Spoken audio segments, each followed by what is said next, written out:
Man, we have had a hell of a week for trailers, right?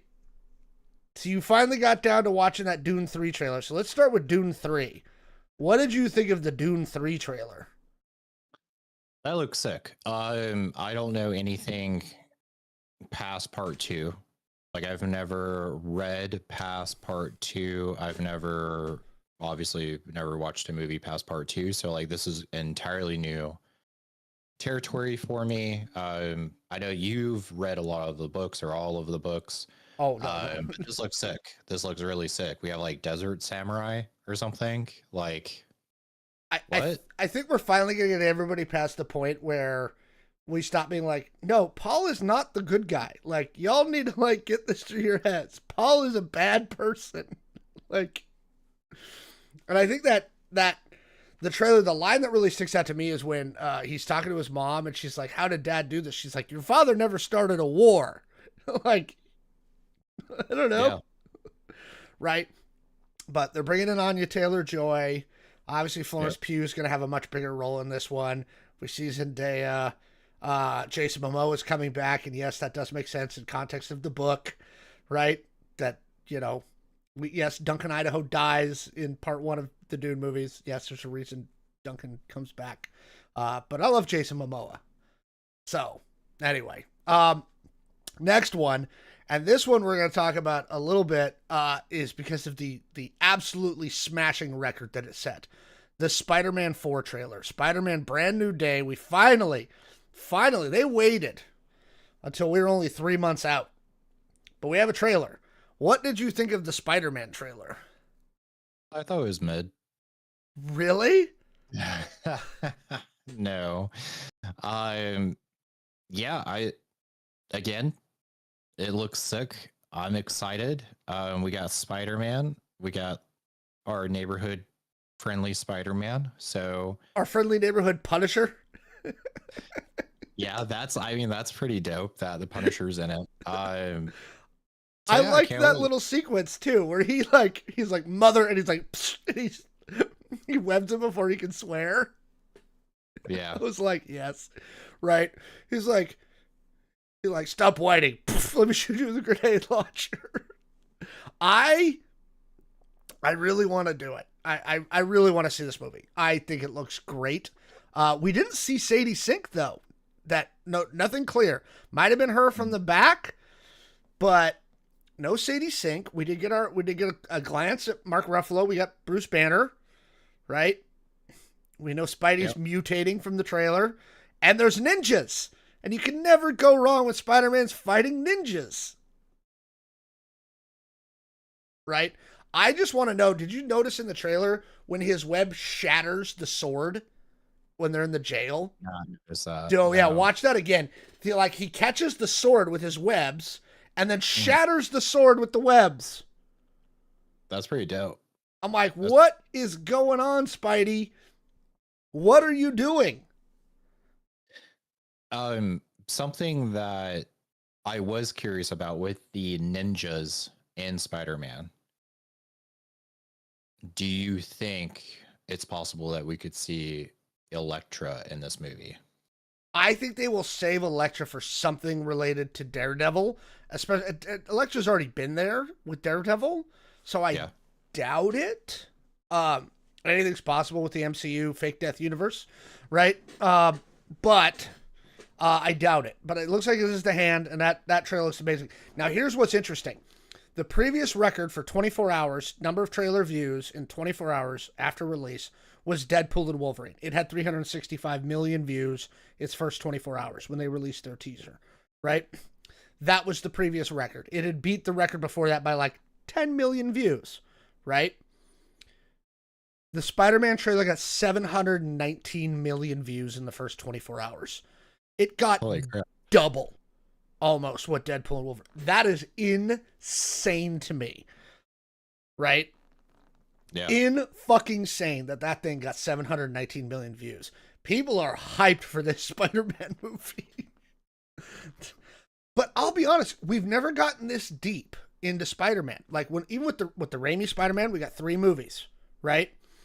With this Spider-Man, we've gotten 3 movies plus Captain America Civil War, plus Avengers Infinity War, plus Avengers Endgame. Right? So we've gotten quite a bit of Spider-Man. Right? This Spider-Man's gotten, and now with the fourth movie coming, we're getting a much deeper look at Spider-Man, right, than I think we've ever had a chance to do in movies before, and I think that's great. Also, maybe theoretically, congrats to Tom Holland and Zendaya. They may have gotten secretly married and not told anybody. That's the rumor anyway. I could totally see that happening. You know what? You got to give credit to Tom Holland. Okay? Go for it, Short King. Right? Damn. Hey, us short people have to stick together, okay? And he got Zendaya, you know? Because Tom Holland is not a big guy. No, he's not. I think he's 5'7", 5'8". Yeah, he's my height, basically. Within an inch of me, you know. Also, in the MCU stuff, obviously, we did our Project Hail Mary review. We saw Ryan Gosling there. But during the press tour, somebody asked him, hey, there's a rumor that you're going to play Ghost Rider in the MCU. Right? Ghost Rider. And Gosling confirmed that there are talks of him playing the Spirit of Vengeance in the Marvel Cinematic Universe. Okay? Now, we all know my favorite Ghost Rider is Robbie Reyes. Right? Okay, but let's put that aside. What are your thoughts on Ryan Gosling as Ghost Rider, as the Spirit of Vengeance? I mean, I'm a huge Ryan Gosling fan. I don't know, everything that I've seen of him has just been great. He has a lot of depth. He's able to also add comedy, as we saw in Project Hail Mary. So yeah, I mean, I'm excited. Yeah, hell yeah. Let's go. Let's do it. I love Ghost Rider, right? I love Ghost Rider. Again, Robbie Reyes is my favorite, but I like the original as well. But I'm telling you, that'd be a good get for the Marvel Cinema. And now Ryan's in the Disney family because he's doing he did Star Wars Starfighter, right? So Disney's got their hooks in him, right? Yeah. And we're going to talk about Disney here in a little bit. Yeah. What happened now? Well, Bob Iger's gone, but we're going to talk about that in a couple of minutes. Anyway, I suppose that does it for our lovely cold open to this. He was a Mouseketeer. He was. Thank you. Actually, you know what? You're right, VT Pilot. He was a Mouseketeer. He was. I forgot about that. Right? And no, Johnny Blaze is not the one and only Ghost Rider. Johnny Blaze handed over the mantle of the Spirit of Vengeance to Robbie Reyes, and Robbie Reyes was an excellent Ghost Rider. I will bode no... I love Robbie Reyes as Ghost Rider. I'm sorry. Okay? You could say one and only all you want. Okay? Robbie Reyes had the car. Okay? Robbie Reyes... And I'm sorry, Robbie Reyes' jacket was dope. It was really good. It was really good. Okay, let's get to it though, shouldn't we? All right, coming to you live from our Weird Home Studios. It's the Error Code Show for March 19th. Your place for news, pop culture, politics, gaming, whatever the hell we want to talk about. If you want to support the show and you're watching us on Twitch, you can subscribe to us on Twitch. If you have Amazon Prime, you get one free Prime sub for free with your Amazon Prime subscription, so you can use that to give us Amazon's money. It's a great way to support the show. Comment, like, and subscribe to our videos on our YouTube channel. It's a great way for us to beat the algorithm gods. Click on them, hit that like button, hit that sub button, share those things to your social media. We're trying to get to 5,000 subs. That's how we beat the evil algorithm game. So be sure to also follow us on Twitter and Facebook at the Error Code Show. If you are interested in seeing, sometimes we do YouTube exclusives as well. For example, we did one earlier this week. We went and saw an advanced screening on Monday of Project Hail Mary, and we put up our review on Tuesday.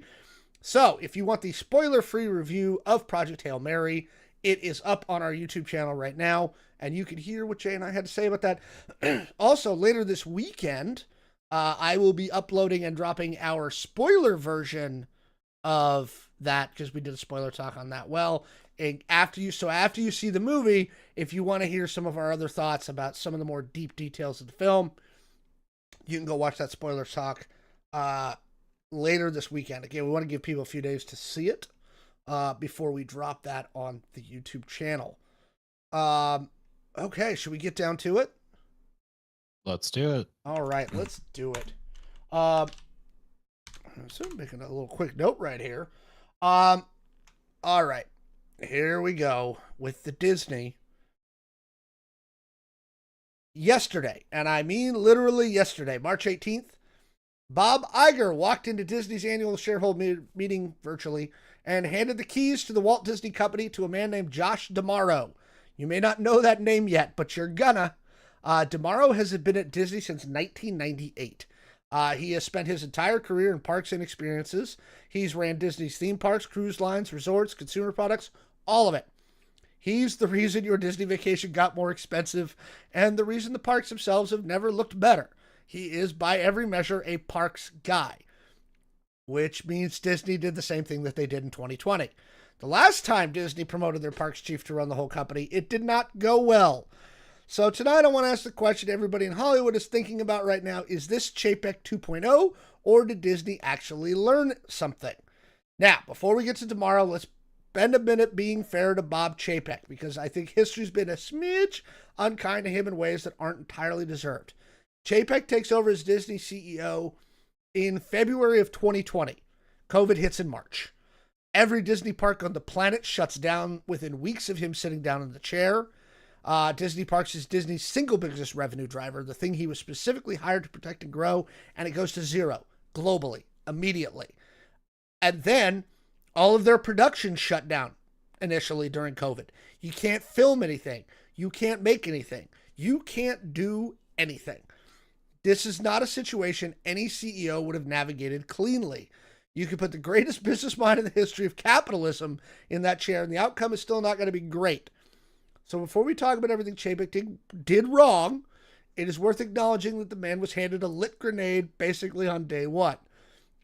That said, Chapek also made his own problems. I'm sure you all remember the Florida situation, which is the one that defines his tenure for most people. Governor DeSantis pushes the Parental Rights and Education Act, the so-called Don't Say Gay bill. Disney employees demand Chapek speak out. He stays silent. He finally caves to employee pressure and says a mealy-mouthed thing. Then DeSantis retaliates and strips Disney of its special tax district. Chapek managed to make enemies on every single side of that debate simultaneously.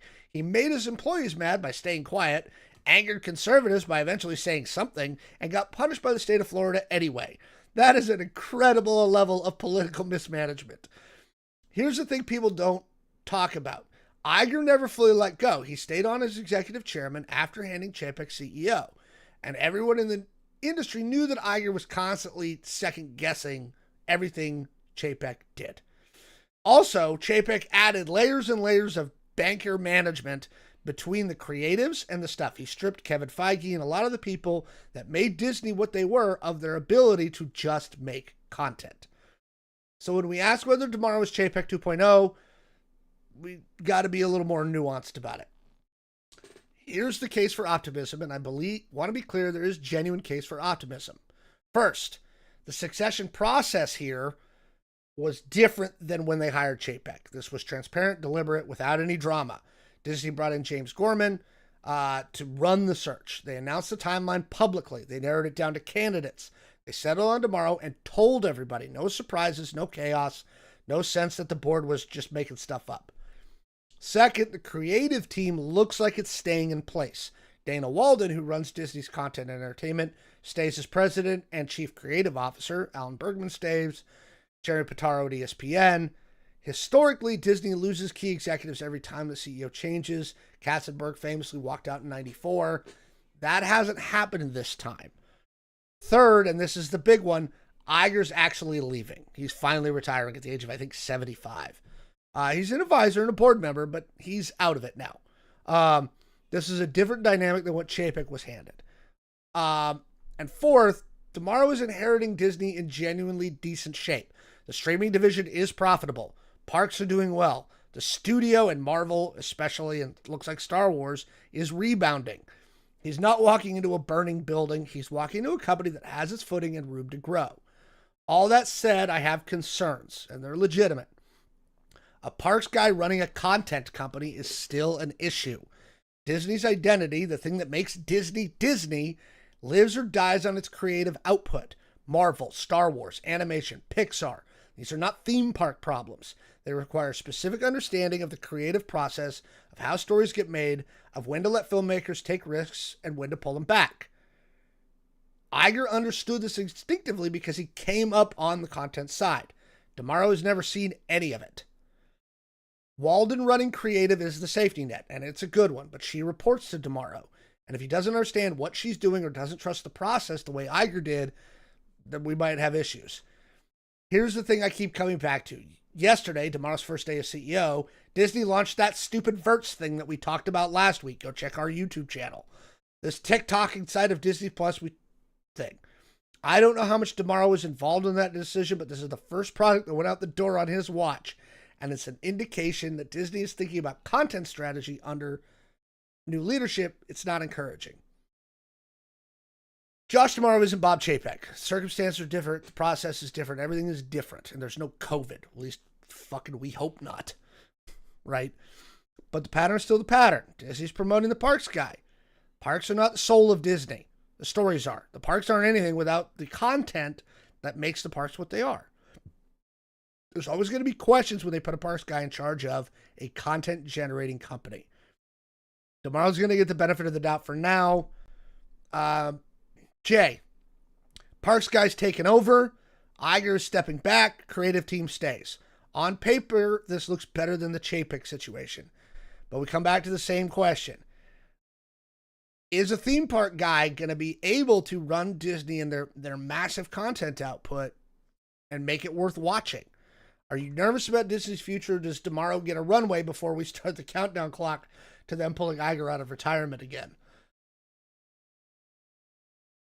Yeah, I think he can do it. I mean, it's just like it's just Disney.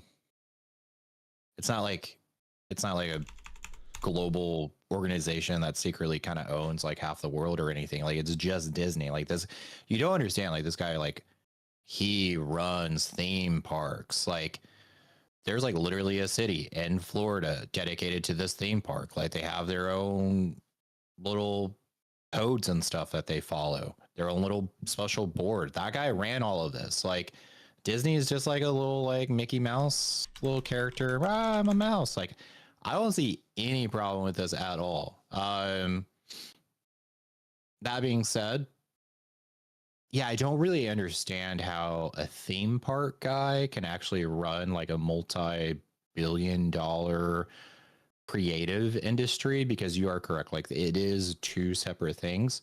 I do also agree that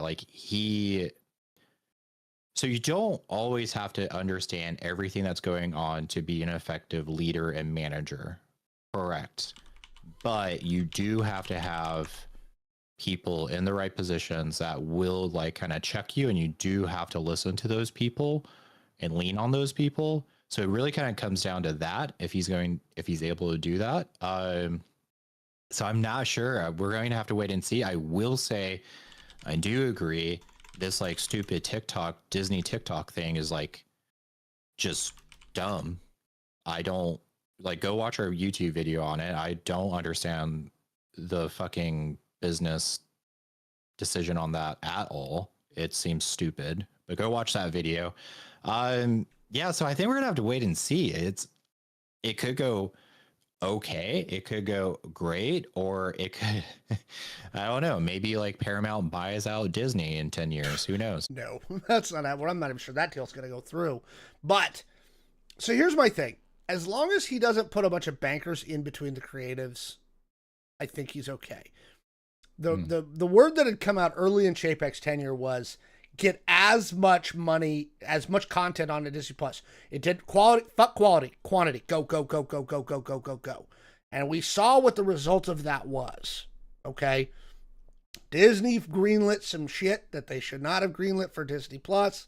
They did a bunch of stuff there that they shouldn't have. And again, he stripped Kevin Feige of his ability to just run the thing. And let's break this down again for people who forget. We did this video a while ago. Marvel is the most successful movie franchise in the history of film. Okay? That's not an opinion. That's not me being a Marvel shill. That's just a fucking fact. Okay? There's been 37 Marvel films. They average $870 million per movie. They've generated more than $32 billion in revenue. And this is, again, you don't have Avengers Campus at Disney California Adventure without the movies. Okay? The reason people want to go to Disney Adventure Campus and ride the Spider-Man ride, and they want to ride Guardians of the Galaxy, is because they like the fucking movies. Okay? That's what makes Disney Disney. Okay? You have to let your creatives do their jobs. And that was where Chapek made his biggest mistake, is he didn't let the creatives just do their stuff, right? He walks in there and he's got the most valuable film franchise in the history of movies, right? And he's like, no, Feige, it doesn't matter what your plan is. Make more crap. And that doesn't work. And we saw the results of that, okay? We saw what happened when Chapek started doing all that crap, you know? So that's what it is. To answer a chat question, why they jump ship on CEOs? There's a few different things. So first off, they're not jumping ship on Iger. Iger's been wanting. Iger tried to retire, right? They hired Chapek, and then he had to come back out of retirement to fix the problems that Chapek created. And now, again, he's 75. Okay? Let the guy go, you know, play some tennis. You know, hang out with his maybe great-grandkids. I don't know. Okay? Companies will bail on CEOs because the buck stops with them. That's it. And it's the easiest thing to do to calm down the shareholders. I have not looked at Disney stock today. The market's kind of in a tailspin right now. It's basically, Disney's basically flat right now. They've been at about $99 all week. So they're down about 6% in the last month, but a lot of that has to do with just the market kind of taking a dive. You know, they've moved barely a quarter of a point today. So this obviously isn't freaking the market out on them bringing D'Amaro in. And they do. They've got a great ramp right now, right? Marvel's got Avengers Doomsday coming out this year. That Hot Burst movie is doing fairly well. They've got some good stuff in their pipeline. The Avatar, how much did Avatar make them?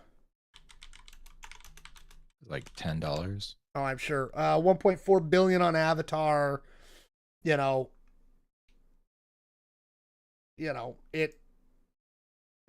Disney's in a good spot right now. So it really is up to him to not screw it up. Anything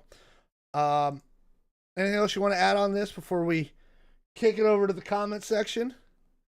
The only thing I would like to add with the comment of why do companies bail on CEOs? Think about it like as a football coach. When you start seeing, I don't know, just a football team just staying stagnant, the easiest thing to do is bring on a different coach, a new coach. If they start doing kind of poorly, easiest thing is to bring on a new coach. Fans either get excited or they don't. So it's kind of, I like to think of it kind of like a football coach. Yeah, that's not a bad way of looking at it. That's really a pretty good analogy. Anyway, what do you think? You think we're in line for Chapek 2.0? You think this is going to be a giant disaster? Iger's going to be back in 2 years? Let us know what you think in the comments below. Doomsday. I didn't put this in the rundown. I saw it on Campia's show earlier today. But yeah, the theaters are trying to get them to move off of Doomsday. The theaters are not happy. It worked well for Barbenheimer because it was two different groups, right? The people who are naturally your natural audience groups for Oppenheimer and the Barbie movie are not the same. So let's get all four quadrants in with two different movies. Doomsday and Dune are a lot of crossover in the audience. And so I understand why they're concerned. There's logistical reasons. There's a lot of reasons why they're a little worried about it.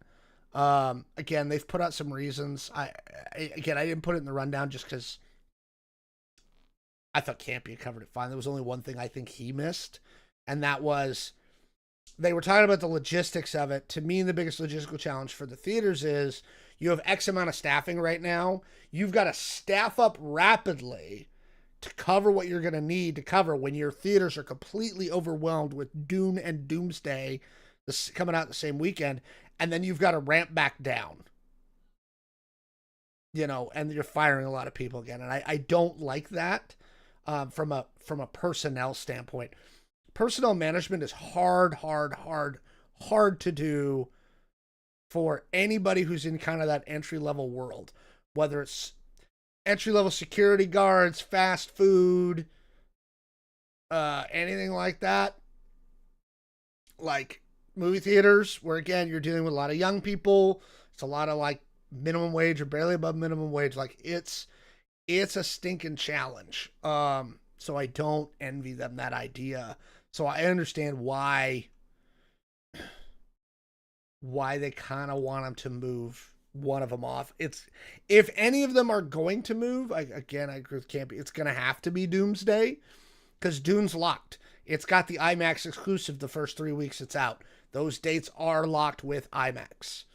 So Doomsday is the one that's going to have to move. If I was Marvel and I could do it, I would move Doomsday up to right before Thanksgiving to give them a month ramp up till Dune comes out. Dune, Devil Wears Prada 2 and Dune. That would be awesome. I would do that. Will I try and do Doomsday? Probably not. Dude, that's a rough day. That's like seeing all the Lord of the Rings movies in a day. I'm guessing Doomsday is going to be 3 hours.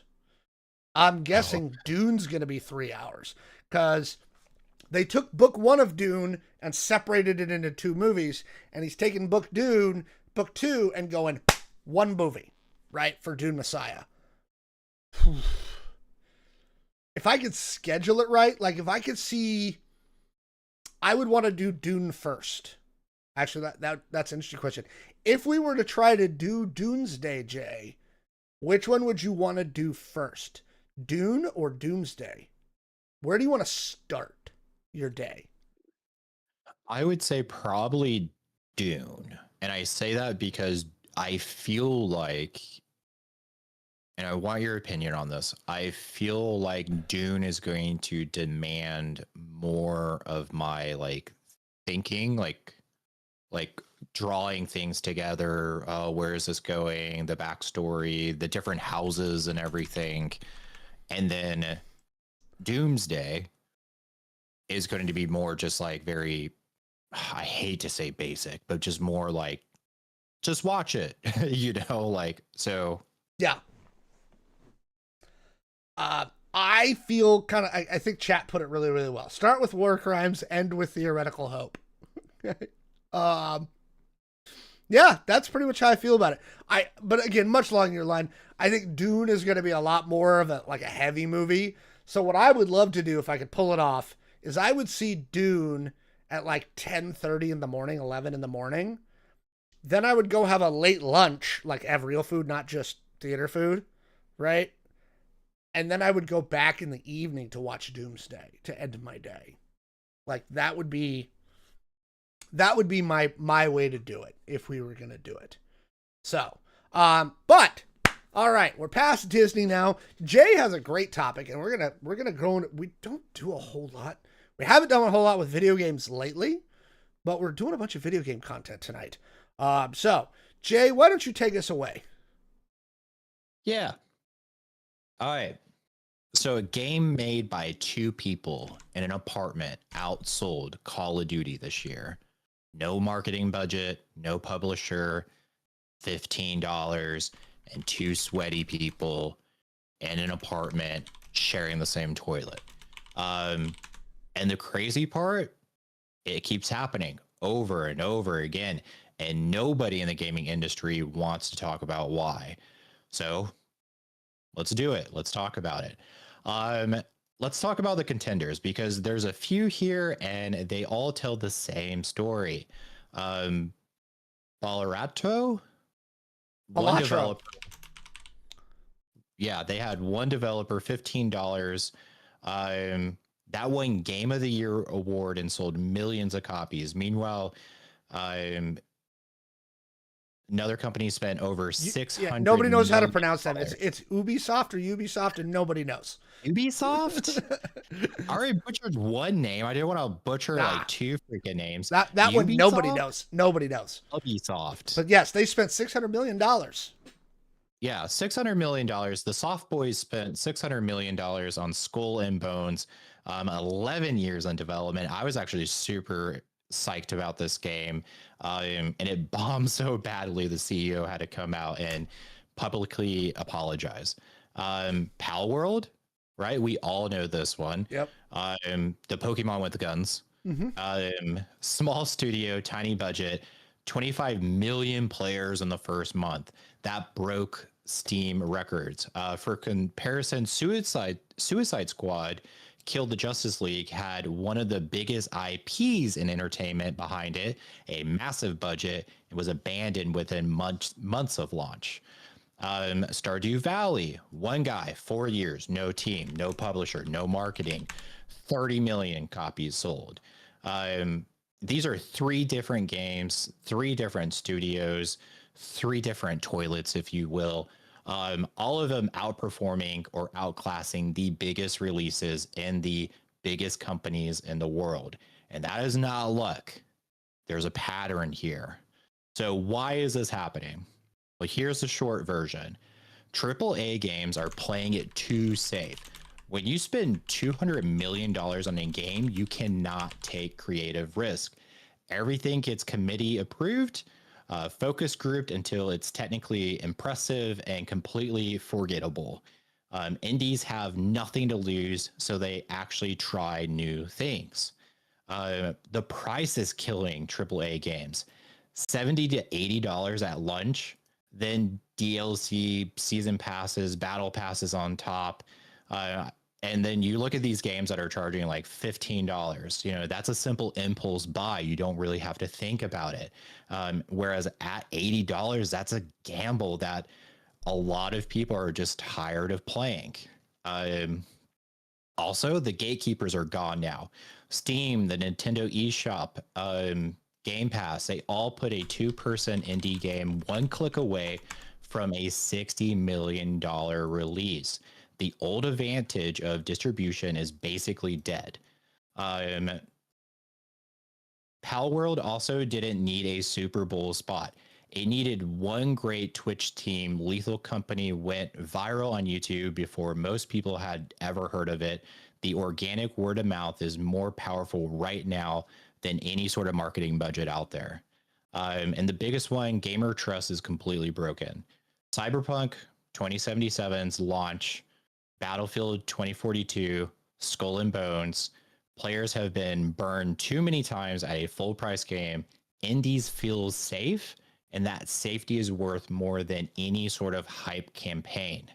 Now, to be fair, Grand Theft Auto has sold over 2 million copies. 200 million. 200 million copies. The biggest AAA game, still reached numbers most indie games will never reach. And the more accurate read isn't indie good, AAA bad, right? It's the gap has closed dramatically. The old advantages, distribution, marketing, and brand recognition are shrinking, and players are increasingly willing to choose a $15 game with a great idea over an $80 game with a famous logo. That's the real shift here. And the big studios haven't figured out how to respond just yet. So here's where I land. We've been watching the same thing happen to the music industry when streaming showed up. The infrastructure already changed. Steam, YouTube, Twitch. What hasn't really caught up yet is the thinking inside the big studios.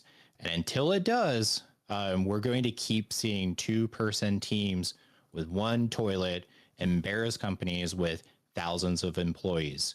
So, Alex, tell me I'm wrong here. Tell me where the indie love fest ends and reality kicks in. And for anyone watching, like, drop in the comments, are you an indie first gamer now, or are you still a diehard, like, play on day one AAA game? I'm not going to tell you you're wrong. Tell me I'm wrong. That it was in the script. No, Tell me I'm wrong, not telling Alex. you. So this actually reminds me of the one we did. We did a story a couple weeks ago, and you guys should go watch it. And it's about what everybody's losing the screen time economy to, right? And the fact of the matter is YouTube is a great example of this. All these things are great examples of this. 30 years ago, yeah, you talked about it. The gatekeepers were there. You had to buy a game at Best Buy or GameStop or whatever, right? There had to be distribution. There had to be this. All the Steam and everything else, that killed all of that.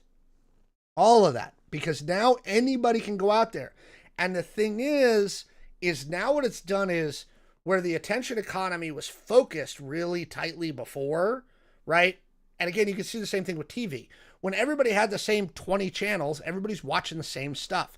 Now, you've got all kinds of shows, YouTube shows like ours, right? We're a perfect example of this. The only reason shows like ours exist and are all over YouTube is now you don't need, it's not 30 million viewers, it's not 20 million viewers. It's more spread out. It's more democratized, right? Because again, those gatekeepers are gone. Again, go watch that video we did a couple weeks ago. Like the guy who did the study on it broke it down really precisely, and it reminds me a lot of that. It's not directly related to video games, but he does touch on the AAA guys have lost their minds. Their price and the budget goes up, right? But they're not scaling, right? Their revenue keeps going up, but they're not scaling out their teams. They're not doing this stuff. They're not, like you said, they're not willing to take risks. It's all approval by committee, right? If I was running a studio with major money behind it, I would be like, okay, all y'all form 5-person teams, and I want each of you to crap out a game, right? Because at least if you do, and you go, look, your budget is $5 million. There you go. Go make a game. It doesn't need to be perfect. It doesn't need to be AAA. That's what I would do if I was running a studio. Because, yeah, you're going to have some ones that flop. But occasionally, like, all you need is that 1 in 5 or 1 in 10 of your games to just, whoop, to be a Balatro, to be a Slay the Spire. We're going to talk about this in the next segment when we're talking about the Steam sale, right? That's, yeah, you're not wrong. And I'm personally glad for it, right? Because it means that, especially for the indie guys, if you have a really good idea, again, the gatekeepers are gone. You don't have to go sell it to a publisher anymore. You can go home. I thought you had it in the thing, but maybe you took it out.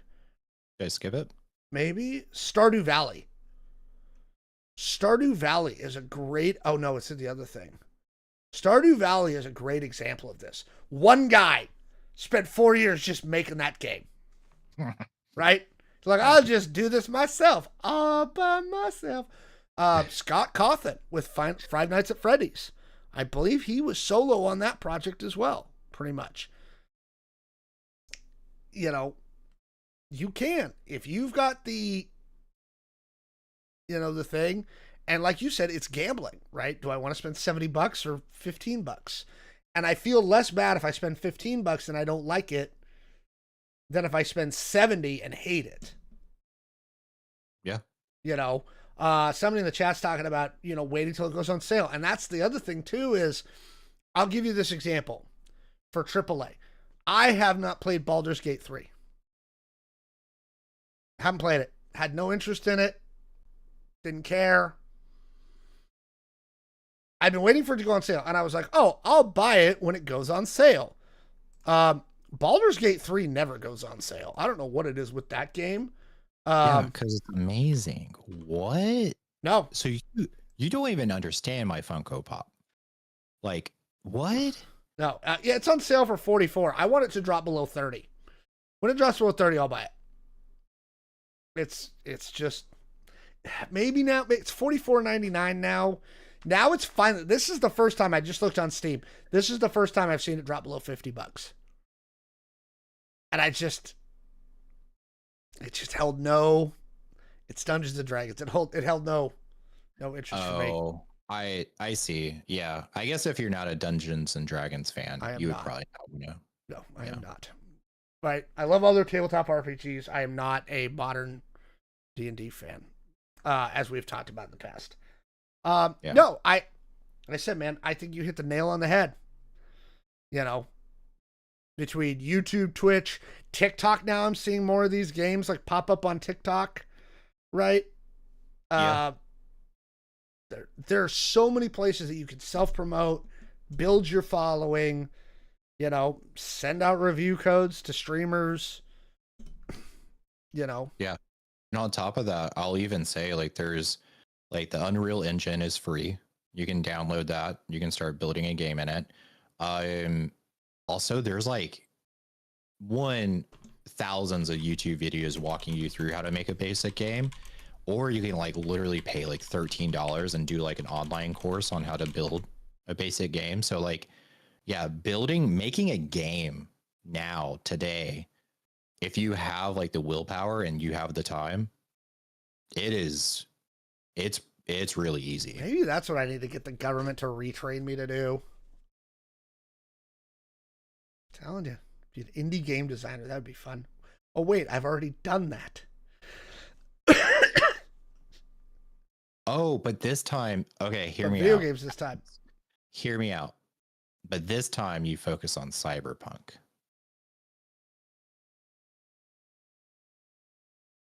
Lots of blinking. All right. I love it. Jay, I think you have some phenomenal points here, and I love the indie stuff. So let's keep the indie love going. Let us know what you asked, what Jay asked. Are you an indie gamer first these days, or are you going full AAA? You're buying Madden and Call of Duty every year. Let us know down in the comments below. Yes, I'm glad the chat got that joke. Let's focus on Cyberpunk this time. Oh boy. I sold my rights to the game. I have no thing. Although I may still be connected to it. I gotta find that out. Actually, I'll probably find that out tomorrow. Anyway, should we stay on the video game hype train? Yeah, let's do it. All right, let's stay on the video game hype train.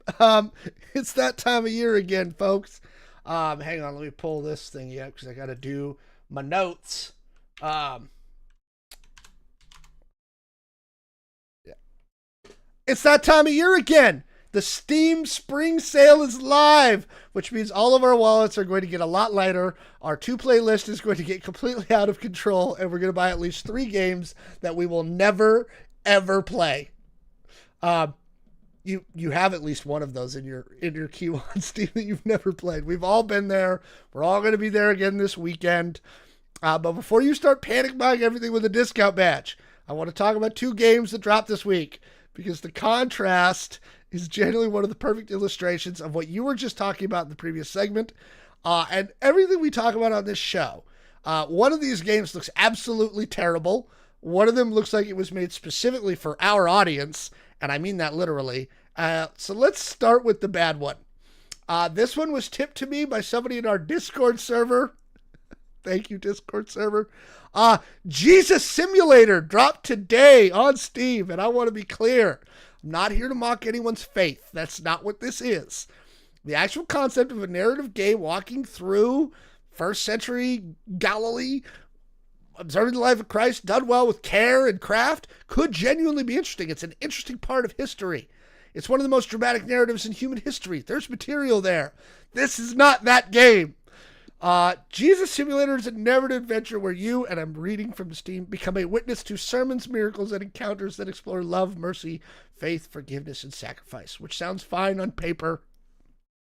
But then you look at the screenshots, and you look at the production values, and there's a note on the Steam page disclosing, and again we're reading, that this game uses AI generated content. They disclosed it, which I suppose is more honest than most, but AI generated content in a faith-based game about the life of Jesus is a sentence I did not expect to be saying on the show tonight. And here's the thing. It's here, and there's another one coming from a different developer called I Am Jesus Christ. This is a genre again.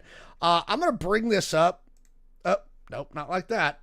I'm gonna bring this up for the thing. God. So here it is. I don't know when Jesus got a cool staff, right? But I want you to look at those hands and how they grip that staff. Okay. He doesn't need to hold it. He's Jesus. Hello.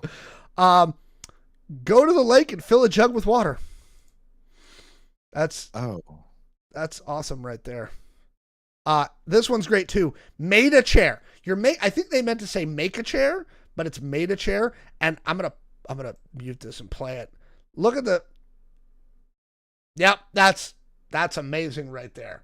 Okay. And again, I point this out. I mean, just look at them gripping that thing. I don't know what's happening here. Look at those hands. That's amazing. So here's my point. This is a question I want to spend a minute on. Because it's not just Jesus Simulator. It's not just games. It's movies. It's TV. It's across the board. Faith-based entertainment has a pattern of being technically and creatively crap. And I think it's worth asking why. The easy answer is this stuff has a captive audience. And if you market to churches, you don't need critics. You don't need word of mouth. You have a built-in distribution network. But why do you treating your audience as a congregation rather than viewers or users of the game? The goal becomes delivering the message rather than telling the story well, and those are fundamentally different objectives. There's some exceptions, but for the most part, faith-based entertainment just is absolute garbage, and I don't get it. I'm sorry, I gotta go back to these hands. Like, you can't find competent programmers who want to work on this. Like, and we know that the Christian right has got shit tons of money to just throw at stuff. Come on, guys. You can do better than this. Right? Like, I might be willing to accept it. Just look at those things. Poor Jesus. Like, what did you do to Jesus? This was the one that really got me, though. I actually got to go back because here's where the staff comes into play. So there's a dove, I think, right? And then the staff just kind of appears. Let's do that one more time. We got the dove, and then Haja. I just don't know. And to answer a chat question, you'd think that there'd be a couple of competent programmers out there who are Christian people, right? And would want to make something good. So, all right, enough dogging on that one. Let's talk about the good one, and I'm buying this one today. I am buying this one today. It is on sale on Steam for $15. So let's talk about the good one. Retro Rewind dropped earlier this week. It is a VHS video store simulator set in the 1990s. You run your own video store. That's the game. And I say it like it's simple, but this thing is awesome. You design your store from the ground up. You fill your shelves with unique tapes, right? It's got hand-drawn stuff. You've got late fees. You hire staff. You got a team. This is a specific memory every millennial has, which is going to Blockbuster. We've talked about this many times on the show. By the way, this again goes back to your previous section. 2 guys made this. 2 developers. It debuted at #1 on Steam, 96% views, and also under $16 right now. Okay. This thing looks absolutely amazing. I absolutely need this game. I want to check out videos. They have the rewinder machine. Okay. They've got the old school CRT computer. I mean, this thing just looks amazing to me. Okay. I can smell that store. Okay. You can make little cotton candy things and have a popcorn machine. I need this so much. You can put little arcade machines in your thing, change your carpet, bootleg guy out back selling porn. Right? I love it. I absolutely love it. So that is that's one that I want to pick up. And here's what I want to talk about with these two games side by side. Again, this goes perfectly back to your segment you just did. Jesus Simulator has the backing of an IP that 2 billion people on Earth consider sacred. It has a built-in global audience. It has a story of 2,000 years of cultural weight, and it launched today with AI-generated content and production values that look like a bad student project. Retro Rewind has 2 developers, a 15-month development timeline, and a concept that sounds like the most niche thing imaginable, and it looks amazing. We keep saying on the show that the old advantages are gone. Brand recognition, built-in audience, massive IP. None of it matters if the craft isn't there. Retro Rewind is proof. Jesus Simulator is also proof. Just of the opposite thing. Jay, you've been in the Steam sale longer than just today. I know you have opinions, but let's talk about Retro Rewind and Jesus Simulator. What are your thoughts? You did that sales agent shit where you show me a shitty product first and then you're like, oh, look how cool this one is. Doesn't this one look so cool now? It's a blockbuster simulator. Like, oh fuck. And I will say, just because I know I said in the previous segment, pretty much like anyone can make a video game if you have time and the willpower. That doesn't necessarily mean that everyone should make a fucking video game. Like Alex did say in that previous segment, if you have a good idea, oh my God, I can't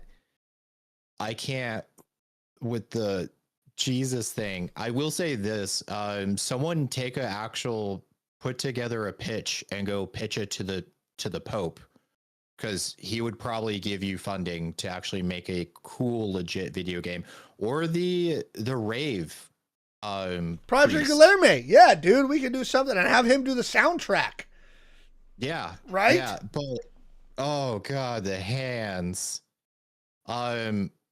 Anyways, Retro Rewind, I pulled it up on Steam. I actually already have friends that have evidently bought it and played it. I don't like simulator games like this. I have friends that will play like the gas station simulator. This one does look cooler, but oh God. I want it just because it's the VHS store. I really, that's what I want. Can we see like how many people have bought this? This is like it is a pretty good idea. Like it's. Let me go back. I don't know how to see like how even many at people... base retail, it's $20, and now it's on the thing. 2 friends have this on their wish list. So it has over 675 reviews. That's good for a little indie.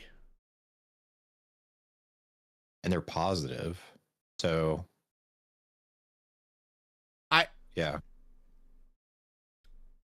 Yeah, overwhelmingly positive is what Steam's rating it at. So,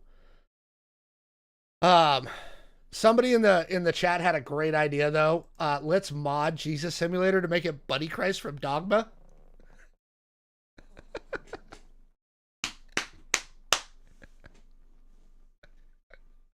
Oh God. Oh God. Oh, that would be wonderful.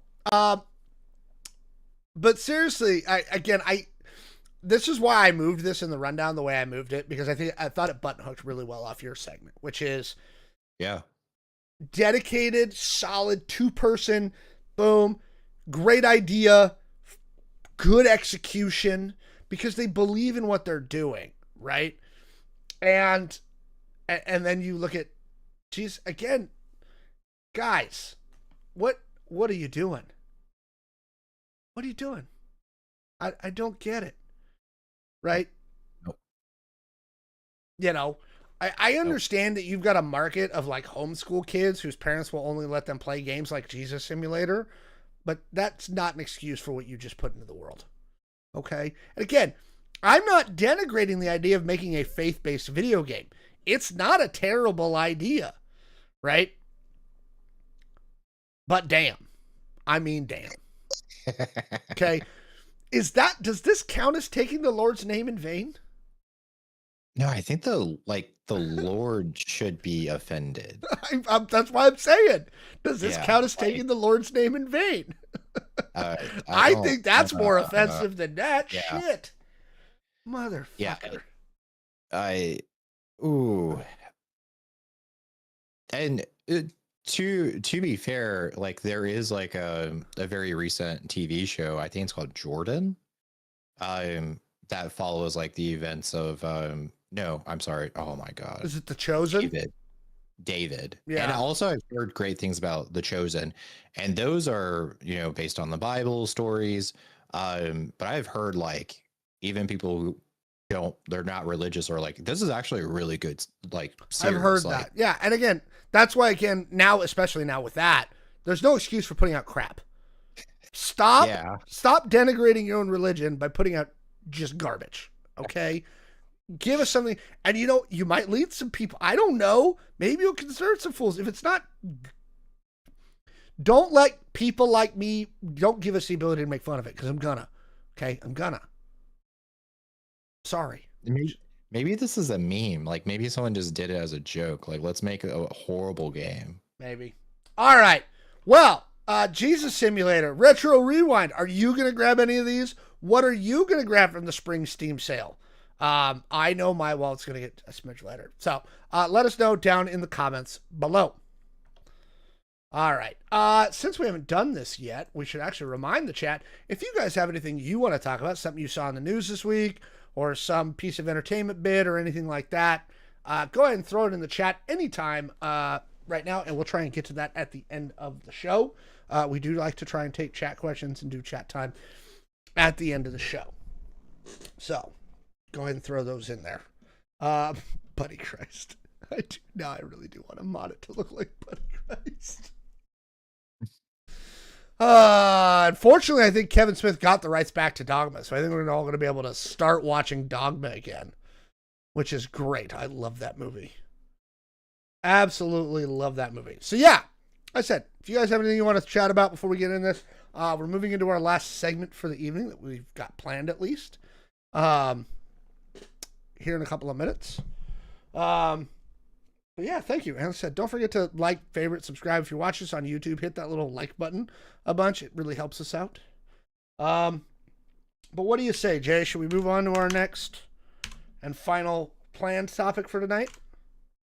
Let's do it. Let's do it. We have spent a lot of time as a collective internet zeitgeist talking about this TV show finales that let us down. Game of Thrones, Dexter, How I Met Your Mother. There's a whole cottage industry of YouTube videos dedicated to dissecting every way a show can fumble after years of goodwill. We're not doing that tonight. Tonight we're going to go the other way. Because for every finale that betrayed its audience, there are some that get it right. And those ones don't get nearly enough credit. They don't get talked about. Sticking the landing on a series is genuinely hard to do. Most shows don't do it. The ones that do deserve to be talked about. So, I'm going to go into some tiers here, okay? These are in no particular, again, the tiers are in no particular order, but we're going to talk about some shows that did it 100% right. And I'm going to start here. Star Trek The Next Generation. All good things. This is one of the best series finales ever written, and I don't think it gets mentioned enough in the conversation. The whole premise of Next Generation's finale is that Q, the omnipotent being who put humanity on trial in the very first episode, is back to finish the trial. And Picard is jumping through 3 different timelines simultaneously, past, present, future, where the crew is scattered and everything's changed, and he has to solve a mystery on all 3 time periods when nobody in any timeline actually believes that it's happening. And what makes it pay off is it's the entire series in one shot. The trial that Q started in the pilot, the question of whether humanity itself is worth saving, gets its answer. And the answer is a speech or battle. It's Picard sitting down to play poker with his crew. Something he'd never done in the 7 seasons. The whole show is about family, and this last scene just lets him be part of it. For a show that was originally never supposed to work, a Star Trek without Kirk, Spock, on a ship that looked like a shopping mall, it earned every ounce of it. Next Generation's in that top tier. Next one, and anybody who's known me for a long time, you should see this one coming. Cowboy Bebop. Okay? The Real Folk Blues. If you know, you know, and if you don't know, I need you to understand what Cowboy Bebop did with his finale in 99 was so precise, so intentional, and so perfect. It's been living rent-free in people's head for 25 years. Spike has been running from his past the entire time, right? A man who faked his own death. The finale isn't a surprise. You know where it's going. The show wants you to know where it's going, but he goes back. And the last images start going out. You're going to carry that weight. The reason this belongs in the conversation as the greatest finales ever is because Cowboy Bebop understood something most shows don't. A tragic ending is not a betrayal of the show. Spike's ending is inevitable from episode 1. The finale just had the courage to follow it through. Okay? And in 1999, in the middle of a Saturday night anime block on Adult Swim, that shit hits like a freight train. Hey, last one in my tier 1. Schitt's Creek. I'm going to make the case that Schitt's Creek has one of the most perfectly executed finales in modern streaming. And the reason is simple. It gives every character exactly what they earned without cheating a single one of them. Think about what the show is. The premise is silly, right? Wealthy family loses everything and gets exiled to a town they bought as a joke. They live in a crappy motel. But at the end, everything is payoff for their transformation. David and Patrick get married. Alexis turns down the easy road to build something real. Johnny and Moira leave, but with a future. And they leave Schitt's Creek better than they found it. And they leave as a family that actually knows each other, which is that piece that you get through the whole series. Nobody got a shortcut. Everybody earned their ending through 6 seasons of actual growth in the show. That's rare. So those are my tier 1. Tier 2. Okay.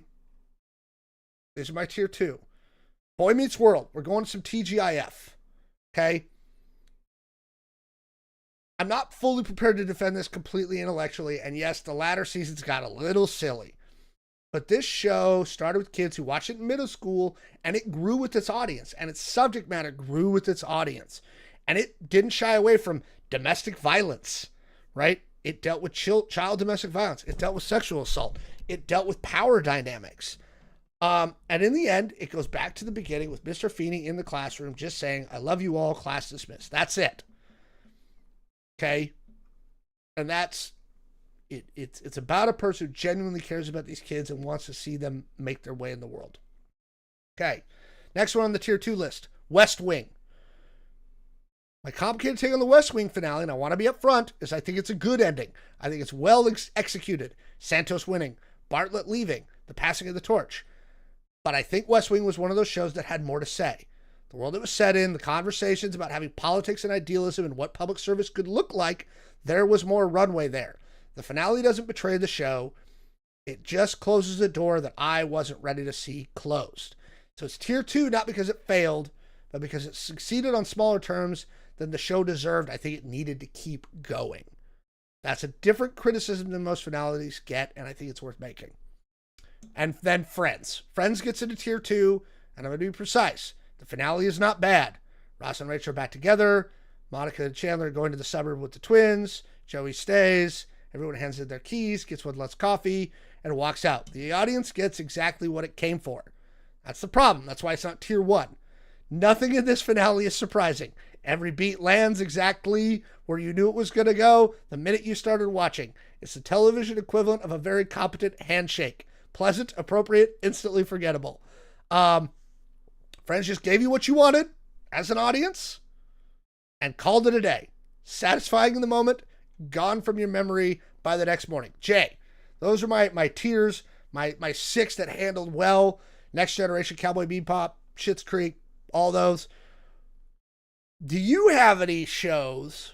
And I saw a couple pop up in the chat. Do you have any shows that you're like, this ended the way it was perfect? This is how this show needed to end.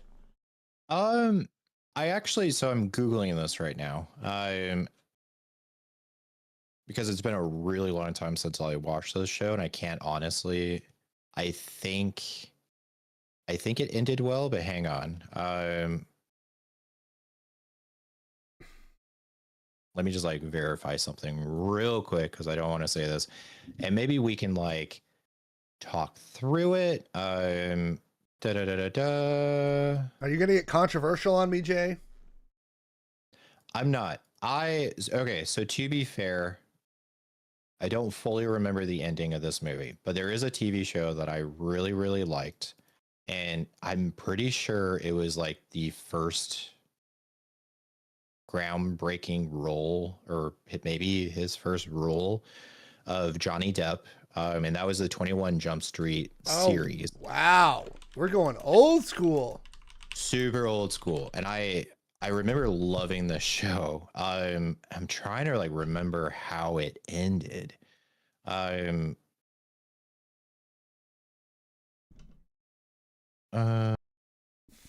Characters dispersed to summer jobs. Yeah, apparently he wasn't big in the last one because he'd already kind of left the show. Yeah. A lot of people say Cheers. Cheers was really good. Cheers MASH was good. Look, we don't talk about MASH because MASH is probably the GOAT, right? For how a show ends. I don't think anything stands up to MASH. But I didn't want to talk about this because, again, we crap on finales all the time. So I want to talk about ones that did it well. Do you have any commentary on the ones that I picked for my tiers? The West Wing. Any disagreement? I don't think so. I think everything that you said, like I mean, obviously I do not watch this Star Trek Next Generation. Sorry, we have talked about that in a previous episode. Just go watch and stream all 300 episodes and you'll find that conversation somewhere. Cowboy Bebop, yeah. Oh my god. That was insane. Schitt's Creek, I loved the ending. Absolutely loved it. I do agree with you there. I'm going through all of these, The West Wing, Friends. Yeah, I don't disagree with anything here. Yeah. This is solid. See, at some of the chat's like, well, if we don't count the last official season, nope. Okay. That's a situation again where they fall down. If a series should have ended and then they like last minute renew it for another season, no, its finale is the finale. Okay. And again, I'm not here to get into where they goof them. Okay, because that's not the subject of this video. Lots of people cover that. I want to talk about the ones that are good, right? Somebody brought up The Sopranos. That I would say is one of the most divergent. You either think that finale is amazing, you think it's great, or you think it's horrible. I have not met anybody in between. I just haven't. Everybody I talked to, they're like, it was great. It was perfect. That ambiguity. That's perfect. On the anime one, Full Metal Alchemist Brotherhood. I have not watched Brotherhood. And the reason I haven't watched Brotherhood is I watched the original Full Metal Alchemist before Brotherhood was ever produced, when it was just Full Metal Alchemist. And I watched that whole series and Conqueror of Shambhala. Yeah. So I can't bring myself to watch Brotherhood because I can't watch certain things happen again. It makes me too sad. I can't watch that damn Chimera thing again. It's not happening. It's not happening. And I can't watch Maz Hughes die. Okay? I can't. I've heard he still dies in Brotherhood. And so that one, like, broke me when I watched that originally. So, and Jay, you really should watch Star Trek The Next Generation. What did you think about my comment about West Wing and why I put it into tier 2? Yeah, I agree.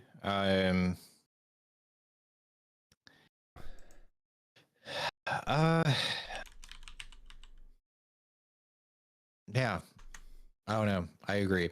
The West Wing was like the TV. So The West Wing and Friends were the two TV shows that, like, after soccer practice, like, my dad and I, we would eat dinner and then we would sit down and we would watch The West Wing and Friends. So yeah, I don't know. Those were two like very iconic TV shows, right? And I liked the ending of West Wing, but at the same time, like, yeah, it could have been a little bit better. I just think they could have kept going. Oh, right? I mean, like, they definitely could have. Give me going. Season 8 now with Santos in there, and Josh is the chief of staff, and you brought back Rob Lowe, right? Yeah. Okay, and now you got all these new people. I think it would have been interesting to see the Santos administration happen, right? It was actually, if you watch it and when West Wing ended, what's funny is it was prescient, right? West Wing aired its finale on May 14th, 2006, right? And the whole thing was about the first president who's not white, right? And it ended right before Obama was elected. You see what I'm saying? Oh. Right? Now, they went Hispanic instead of African American, but I'm just saying, like, that's why I think you needed to go there. Right? What's really sad is, have you rewatched West Wing recently? No, I have not. If you watch it now, there are still so many political things that they're talking about in their show. They're like, we're still doing this 20 years later. Still. Going into the chat, yeah, again, I'm not doing bad ones. So finales, movies as series finales for TV shows has been on like the maybe list for like 3 weeks now. So maybe if you guys are interested, we might do that topic next week.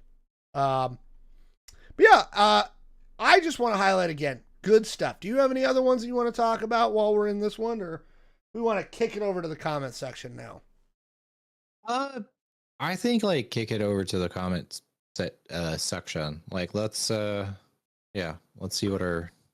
Let us know what you think. Did we miss any obvious ones? Right? Someone in our chat mentioned The Good Place. Obviously, there's stuff I can't watch everything. So, what are your favorite series finales that you thought were they really stuck the landing? Let us know down in the comments below. All right, folks.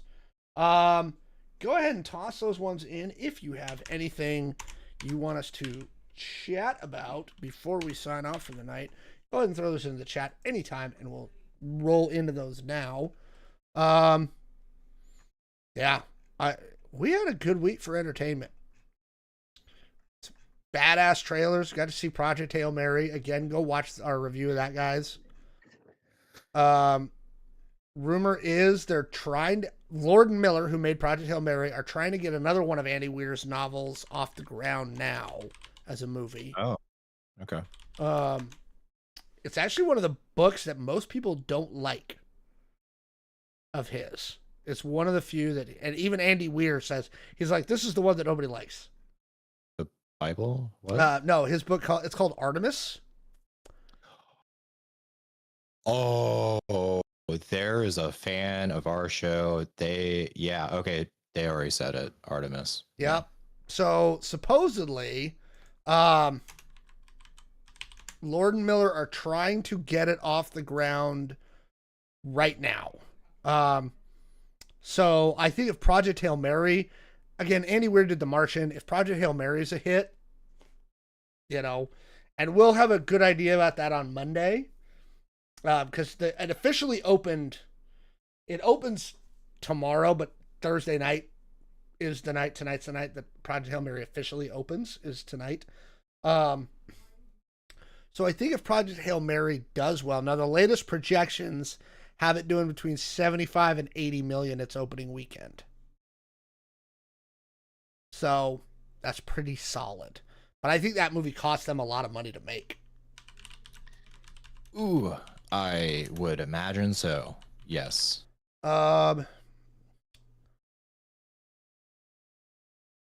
It looks like the net budget is just under 200 million. So it needs to make 475, 500 to break even. Yeah, that's expensive. That is not a cheap. Deadline saying 190. So it's that. But yeah, apparently they're trying to get Artemis off the ground. They apparently really like it. This broke today, actually. It's a noir sci-fi, and yeah. Disney has the rights to it. So I don't know. Yeah, I mean, if Project Hail Mary does well, I could see Disney greenlighting that. Couldn't you? I don't know, because actually we do need to like divert, like Disney needs to divert money from movies and put it more into theme parks. I mean, it's true. Their theme parks are the revenue driver. That's what makes them money. It makes them the most of their consistent just cash. Yeah. But yeah, they're not. I mean, Lord knows they're not slouching on it. Andor was a good finale. I'll be honest, I haven't finished watching it yet. Oh my God, you have to. You have to. Unfortunately, and this is just part of the nature of the thing and my limited entertainment time, which actually I've gotten more of recently. Yeah, you have no excuse. No, I have no excuse. I had an excuse. Prior to me losing my job, my day job, that is, a lot of like what I watch just kind of in my entertainment time has to do with, my wife, right? Because it's stuff that we like to watch together so we can spend time together. And so if she really loses interest in a show, and Andor started off a little too slow for her. It did. I will admit that. Yes. Right. Next week we actually get, and I'm hoping, I got to check the calendar real quick. If I can do it. Yeah. I'll ask Jay and I'll ask the audience. Do you guys want us to do a week by week on Daredevil Born Again? Like, let us know, or maybe we make that a YouTube exclusive. That might be a better YouTube one. Watch that and record our thoughts after each episode. So, maybe. Maybe we do a watch party on Discord. Maybe. I am really looking forward to Daredevil Born Again. Right? Which was slow, season 1 or season 2? Season 1 started slow. The first 4 episodes of season 4 was a lot of setup. It was a lot of setup. But I will say this, when it fucking hits, oh my God, it hits. And I am, look, first off, I love the character of Cassian Andor. Okay. I love Rogue One. I think it is the best movie they've made in the Disney Star Wars era. Right? By a good chunk. Okay? It is my favorite movie that Disney has made since they bought Star Wars, is Rogue One. I love that fucking movie. I was a bit confused when they were like, let's make an Andor show. I was like, but we already know what happens to him. Yeah. Yeah. Like, yep. I'm not, like, because for me, and it's kind of like the Obi-Wan show. This is why the Obi-Wan show lost something with me. When I watch the Obi-Wan show, and like when they bring Leia into it, right, and Luke, right? Yeah. I'm like, I know Obi-Wan doesn't die. So there's no tension for me, right? There's no like, ooh, could this character die? Nope. No, I know they don't. I know Leia doesn't die. I mean, yeah, she's going to run around with Obi-Wan for a little while, but She doesn't die. Okay? Luke's not going to die when the crazy, Sith lady is going to run after him. I know that. Okay? I know Obi-Wan's not going to die in the fight against Vader. Now, the fight against Vader just looks cool, and there's some good emotional exposition there, but I know how this fight ends. Yep. Right? So it loses some of that tension for me, right? Because I know. Okay? I know what's not going to happen. With Andor, I know when he dies. So again, I know that no matter what scrapes he gets into in the Andor show, he's not going to die because he's in Rogue One.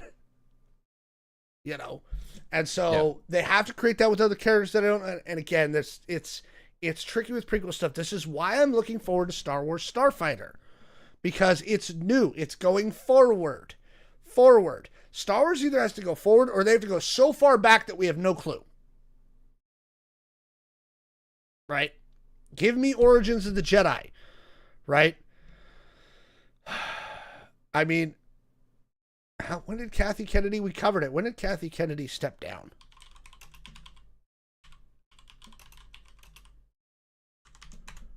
When did she step down? January 1st, basically. January 15th. Yeah. Here's the thing. Well, it's only been 2 months. If I don't see something greenlit Star Wars-wise in the next 3 or 4 months, I'm going to be irritated.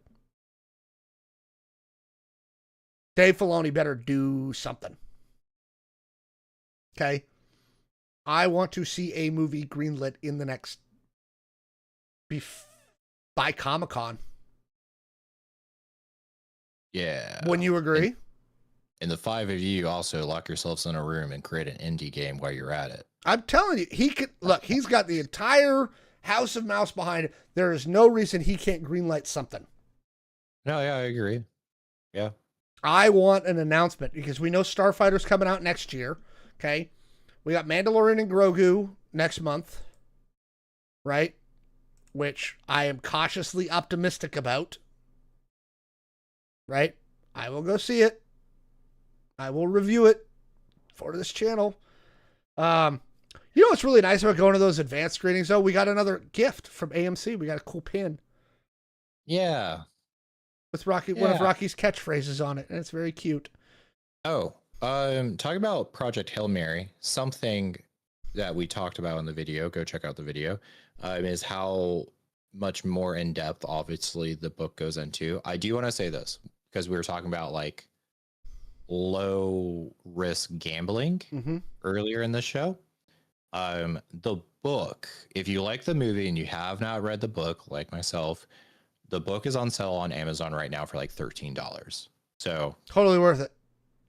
Yeah. Totally worth it. It's a great book. How far have you gotten into the book now? Have you started it yet? Not yet. It's something that I'm kind of thinking about, like, trying to read on the plane if I don't need to do schoolwork on the plane, which I'm really trying not to do schoolwork on the plane to Japan, but I'll be disappointed in you if you have to do schoolwork on the plane to Japan. Don't do it. Long plane flights are for relaxing and being entertained. Even when I travel on business, I am reticent to work on a plane. I do, so it is critical for me to try to get my schoolwork done before Japan. And I say this because you do have to have a clear break from your everyday responsibilities to enjoy vacation. When you start overlapping, like, oh, maybe I'll take like one work call, or maybe I'll check like my email a few times, or oh, maybe I need to like submit some assignments for school. It slowly starts creeping into your vacation, and next thing you know, your vacation's ruined, or it's not going to be as relaxing as it should be. Don't do it. Somebody in the chat said they got the audiobook. Ray Porter does an amazing job on the audiobook. My wife loved it. She absolutely adored the audiobook. And she was mildly disappointed that Rocky's voice doesn't match the audiobook in the movie. Because she was so used to the way that he portrayed Rocky in the thing. We disable. Yeah, but you work for a government agency, VT pilot, so I understand that. Like a city agency. But still, yeah, don't work on vacation. Again, I'm reticent to work on planes, specifically on the plane when I'm traveling for business. I hate taking out my laptop, right? I'm always self-conscious that the people next to me are reading what I'm writing. By the time I get sat down in my plane, unless it's like a really long flight, by the time I get sat down in my thing and they come around with the beverage and I get my laptop out, I'm going to work for maybe 45 minutes traveling on business, right? Maybe an hour, right? And you're not doing anything super productive. You're returning emails. Okay? You are. Okay? The longest cross-country flights is like here to Florida, and that's what, 5 hours? Just rest. Just Yeah, rest. but like, what if you have like a 5 hour like layover in? And I just got out of a job again. Yeah. Okay, where my last vacation that I took in October, I was working the Monday morning when I was on my way back. I had my work cell phone with me. I don't recommend it. It's terrible. This is why I'm gonna try and go do something else now. Maybe I'll design an indie game. Really, what I need to do is design an indie porn game because we know that that's really what will make money. Do porn games make money? It has to also have gambling in it. That's true. Plane trips are good for catching up on your backlog of games. So I'll tell you this. For me, it's actually catching up on my backlog of movies, right? Because every time I get on a flight, okay, there is at least one movie, right, that I didn't get a chance to see in theaters or that I just didn't feel like going to the theaters for, and I call them plane movies, right? I'll watch that on a plane sometime. And that's literally what I catch up on my fucking backlog on my plane movies. I will say the last time I was on a plane, I was like, oh, like the whatever the last Fast and the Furious movie, it was on the option. I was like, okay. Yeah, I haven't seen X movie. Yeah, and I will say 15 minutes into that movie, I turned it off. That's like, I was like, and here's the thing, on a plane movie, you don't have to feel bad about that. So if you get into a plane movie and you're like, ooh, nope, go to something else, and then you can always go back and do something else later. Yeah, I do plan on getting all my schoolwork done and then playing some games on the plane. Yes, in fact, now I have to get into my letterbox because I have to rate. Are you checking your email right now? No, I'm rating Project Hail Mary and checking my movie list. I'm now at 856 on my letterbox. That's how many films that, at least per what I can remember and everything else on letterbox, that I've seen. I've seen 856 movies in my lifetime. It's a lot of movies. I like movies.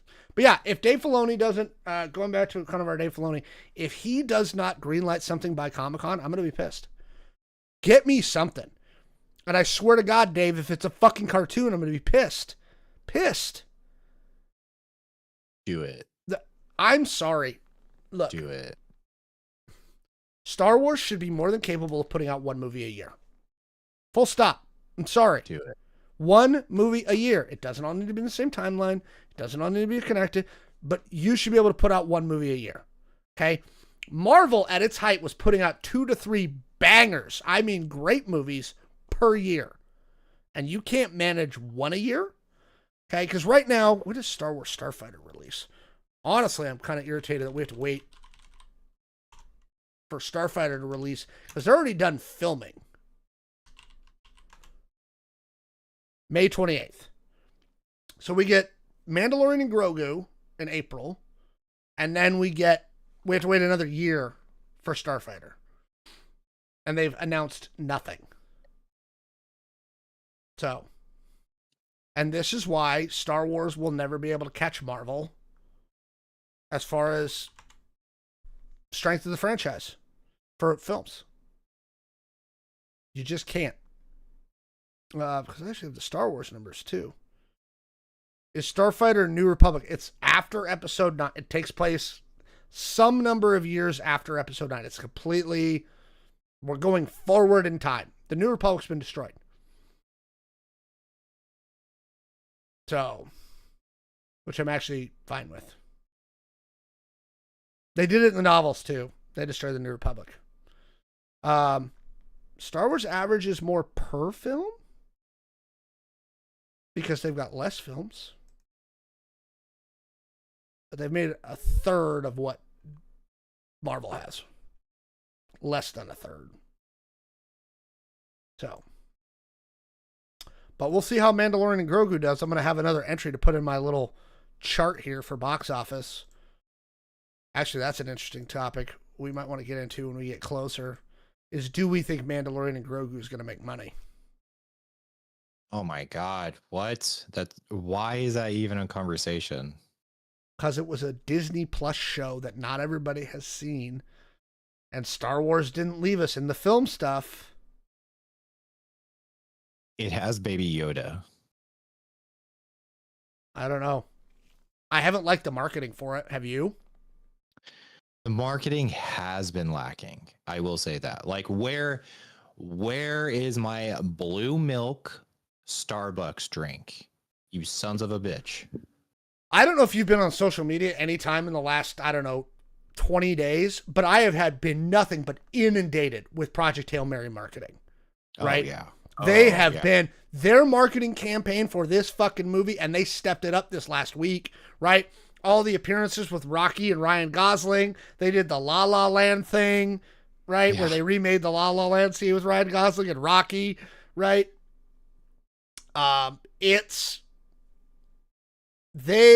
Their marketing has been brilliant.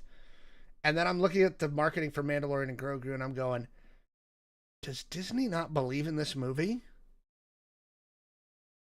I don't think it's that. I think they believe because they already kind of have the Star Wars fan base, and then they've already kind of built up the interest with the Mandalorian, that they think they can get away with just like not spending a lot of money on the on marketing, and it's just going to do well. I think that's their mindset. But where the fuck is my blue milk? I'm telling you, we better see something. This movie's 2 months out. It's like, okay, you had a Wicked drink. You had multiple Wicked drinks, bitch, okay? It's so easy for you to work with Starbucks and get you're fucking Disney. It's so easy for you to fucking work with Starbucks and get us a Starbucks drink. Come on. Where the fuck is the blue milk? Yeah. Where is it? We're going to get one more trailer for Mandalorian and Grogu. I'm sure we'll get one more. Right? Oh, I wonder if I can get in and watch Project Hail Mary again this weekend. Because I'll bet you we get the Dune 3 and Spider-Man trailers in front of Project Hail Mary this weekend. And I wouldn't mind seeing Project Hail Mary again in IMAX. Because that would probably be an experience. You really wanted the popcorn bucket, and they didn't have the popcorn bucket. Is that because the popcorn buckets weren't available yet? I think it's because we were at advanced screening and they weren't there yet. Yeah, I think so. My wife really wants the Devil Wears Prada popcorn bucket.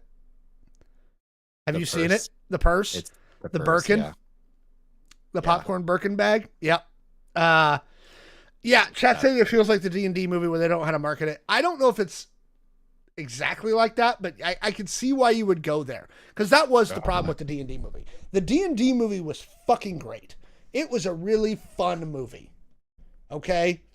And they marketed that thing horribly, and it fucking bombed. So, Jay, if you're asking me why I'm worried, that's why I'm worried. Because the quality of the movie doesn't even matter. Right? Hang on. When does this movie come out? May 22nd. May 22nd. When do kids get out for summer break? June. Well, it depends on what part of the country you're in. Here, late June. Elsewhere, like late May, early June. When did you get out in Florida? I fucking don't know. That's like a previous life at this point. It's hard for me to remember what the fuck my life was like in Florida. Yeah, see, in Washington, we get out, but we start later. So, like, I have family in other parts of the country or friends in other parts of the country where they start school in August, like late August. Schools up here don't really start till after Labor Day. right? And then we get out in late June. So yeah. So Google's telling me it's either late May or June. For most K through 12 United States schools. So if they're trying to time it when like the majority of K through 12 kids get out of school and then you launch The Mandalorian. Yeah, but you need to launch the marketing before then. Like, I would expect the marketing now. Oh, yeah, definitely. Like, the fact that I haven't seen that much worries me.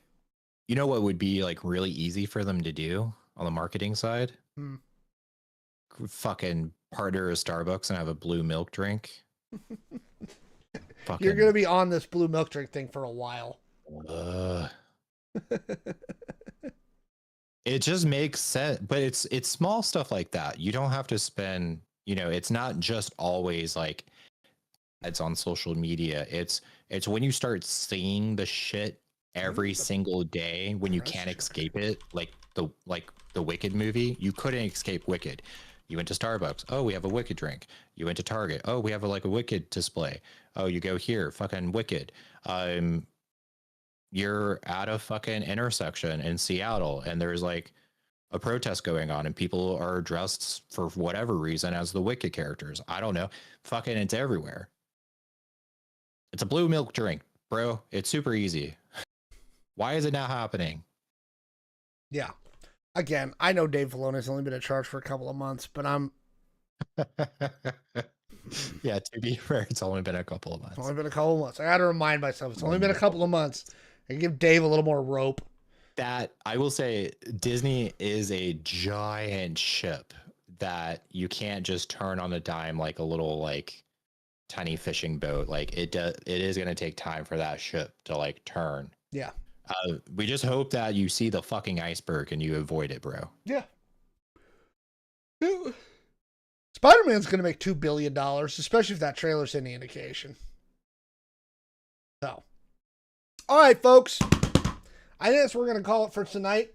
Thank you all for joining us for this week's episode of the Air Code Show. We will be back next Thursday at 8 p.m. Pacific time. Please go ahead and check out our Project Hail Mary review. Again, our spoiler review will be up later this weekend. And as always, Jay, say lovely people. Bye, everybody. We hope you have a wonderful week. Have a great weekend. Stay safe and try not to doom scroll too much. Bye, everybody.